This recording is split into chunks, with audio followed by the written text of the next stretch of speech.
జయ జెండా పట్టుకోలేదం మన తీరుగా నడిచెదము. వెల్లువై సాతానొచ్చిన ఆత్మదాని జెండా పైకెత్తు. వెల్లువై సాతానొచ్చిన ఆత్మదాని జెండా పైకెత్తు. జడియకు నా పుత్రుడా, ఎంత దూరమైనా అది ఎంత భారమైనా యేసు వైపు చూడు, నీ భారమంత తీరు. యేసు వైపు చూడు, నీ భారమంత తీరు. తీరానికి చేరు, తీరానికి చేరు, ఎంత దూరమైనా. ఎంతో విస్తారము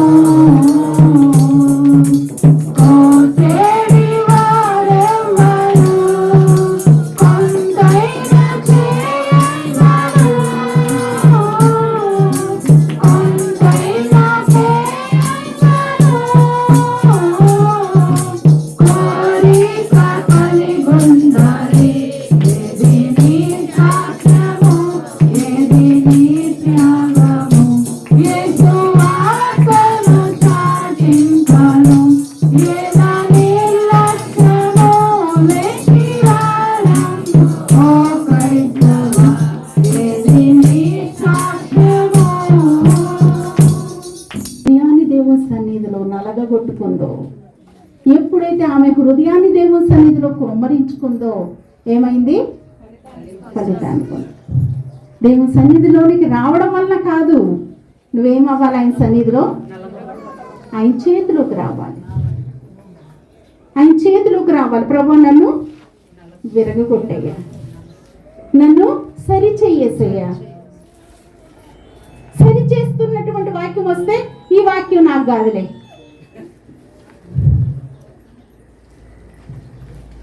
ఆయన సరి చేస్తున్నప్పుడు, ఆయన విలుస్తున్నప్పుడు మనం దేవునికి లోబడితే మన యొక్క కుటుంబంలో ఎలాంటి ఆశీర్వాదం తెలుసా? నిన్ను బట్టి నీ యొక్క లోబడినటువంటి స్థితి, నీ తగ్గింపు, నీ యొక్క పరిశుద్ధత, నీ యొక్క యథార్థత 5,000 మందికి. ఎంతమందికి? 5,000. ఒకని విధేయతను బట్టంట అనేకులు విధేయులు అవుతారంట. ఒకని అవిధేయతను బట్టి అనేకులు.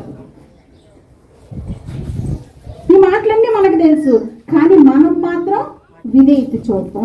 విధేయత చూపుకోకుండా ప్రభువా నా కొడుకును బాగు చేయయ్యా, నా కొడుకును రక్షించయ్యా, నా భర్తను రక్షించయ్యా, నా బిడ్డను రక్షించు ప్రభువా, వాళ్ళ బాగు చేయ బ్రో, వాళ్ళని మార్చు ప్రభువా, వీళ్ళ మనం మారితే అది చెయ్యం. ఈ ప్రార్థన అంతా చాలా దేవుడు మనకు వచ్చినట్టు అన్నాడు. అదిగో నేను క్షమించయ్యా, అంతగా పరిపూర్ణతలోకి నడిపించడం ప్రయోజనపడుతున్నాను. నేనేంటంటే నేను బాగానే ఉన్నా అనుకుంటున్నా కాబట్టి నా లోపల ఆయన ద్వారా మాట్లాడుతున్నాడు దేవుడు. నేను నీ చేతుల్లో పడుతున్నాను ప్రభా. నా స్వభావం కానీ ఏది, మాది విగ్రహారాధన పెళ్ళి, ఆ విగ్రహారాధన విధానం మా అత్తగారింట్లో అదంతా బలమైన చీకటి. వ్యభిచారం ఆత్మ బలమైంది, విగ్రహారాధన బలమైన చీకటి.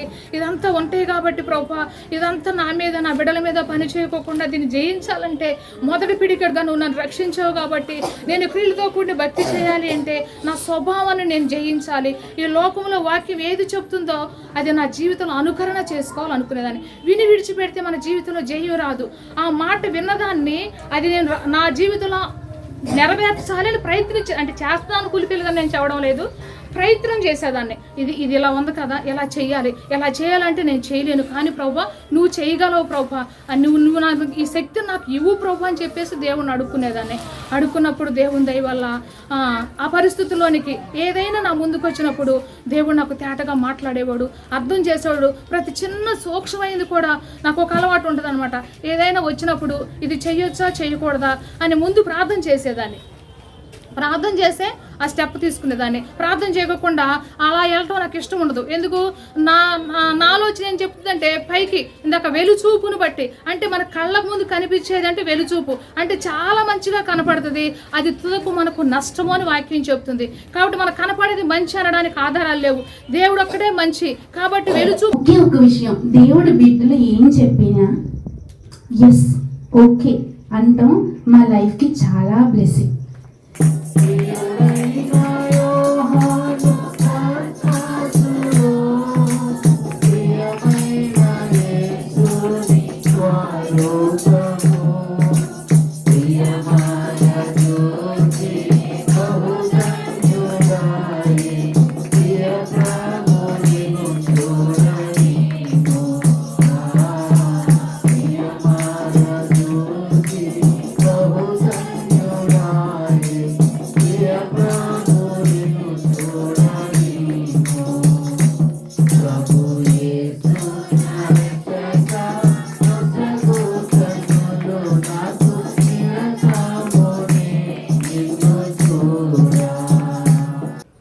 నాకు చెప్పుకున్నాం కదా, ఎక్కువ శాతాన్ని ఎవరి మీద దృష్టి పెడతాడు?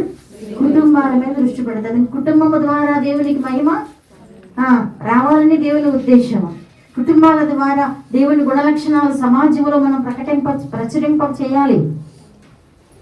కాబట్టి ఆ కుటుంబాల మీదే సైతాన్ ఏం చేస్తాడు? టార్గెట్ చేస్తాడు. కాబట్టి అపవాదికి మనం చోటు ఇవ్వకుండా ఆత్మ కలిగించే ఐక్యతను మనము కాపాడుకునడానికి శ్రద్ధ కావాలి. కాబట్టి కుటుంబ ఆరాధన అనేది మన జీవితానికి చాలా అవసరం. ఆ విషయాన్ని గమనించండి. పిల్లల్ని చిన్నప్పటి నుంచి పిల్లల దగ్గర కూర్చోబెట్టుకుని మరి కుటుంబ మిత్రులు లేని వారు ఎలా గ్రహించారయ్యా? ఈ వాక్యములో ఉన్న శక్తి మా జీవితంలో అనుభవించలేకపోతున్నాం, ఏదో పొదువుగా ఉన్నామనే సంగతి వారు ఎలా అర్థం చేసుకున్నారు? ఈ మాటలను మా జీవితంలో పోషించుకోవడంలో ఉన్న మేలు మా జీవితాలను అనుభవించగలిగినట్లు సహాయం చేయండి. మా కుటుంబాలను అనుభవించగలిగినట్లు సహాయం చేయండి. దేవుడి గురించి షాపింగ్కి తిట్టావు, తినడానికి తిట్టావు, దేవుడి గురించి ఒక్కసారి చెప్పొచ్చు కదా దివ్య.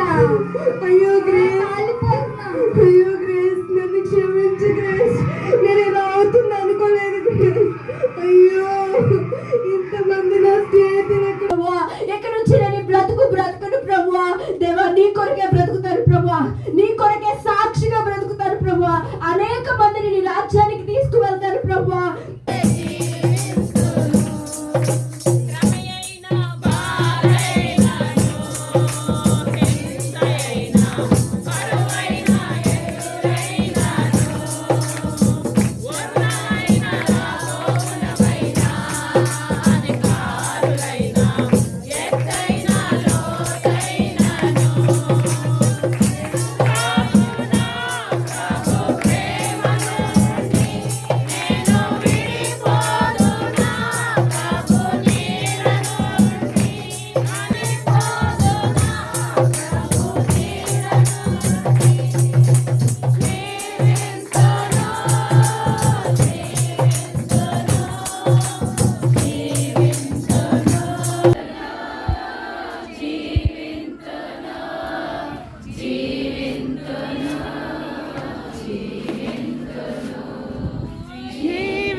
ఆకలిపై చేయి ఉంచి మనం వెనుకకు తిరిగి చూడము, జయ జెండా పట్టుకొనేను మనం వీరులుగా నడిచెదము.